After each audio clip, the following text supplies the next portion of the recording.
আসসালামু আলাইকুম। চোখ থাকি তো অন্ধ। আমরা কত কিছুই দেখি। দেখেও আবার না দেখার মতোই থাকি। কখনো উপলব্ধি করি, কখনো আবার উপলব্ধি করতে পারি না।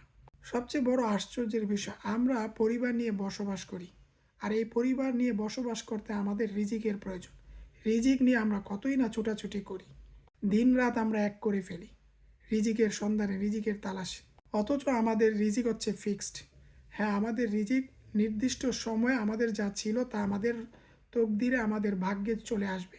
এটা হচ্ছে ফিক্সড, আল্লাহর পক্ষ থেকে নির্ধারিত। রিজিক জমিনে ছড়িয়ে ছিটিয়ে আছে। আমরা চাইলে যে কোনোভাবে রিজিক অর্জন করতে পারি। আমাদের জন্য দুইটি রাস্তা আছে। একটা হচ্ছে হালাল, আরেকটা হচ্ছে হারাম। রিজিকের জন্য তো আমরা বাড়াবাড়ি করি, কিন্তু সত্যিকার অর্থে কেউ না খেয়ে মরে না। এমন ঘটনা নেই যে কেউ না খেয়ে মারা গেছে। সকলের রিজিক পৌঁছে যায় নির্দিষ্ট সময়ে, সকলের খাবার আল্লাহ পৌঁছে দেন। ওই পাখিটাও সকালবেলা আল্লাহর নাম নিয়ে বের হয়, আবার সন্ধ্যাবেলা পেট ভরে ঘরে ফিরে আসে। পাখিটার কি এমন শক্তি এবং ক্ষমতা আছে? শুধুমাত্র আল্লাহর উপর ভরসা করে বের হয়, সে ঠিকই পেট ভরে খেয়ে আবার বাড়িতে ফিরে আসে। আমরাও যদি ঈমান আনতাম, আল্লাহর উপর ভরসা করতাম, আল্লাহর কসম, আমাদেরও রিজিকের অভাব হতো না।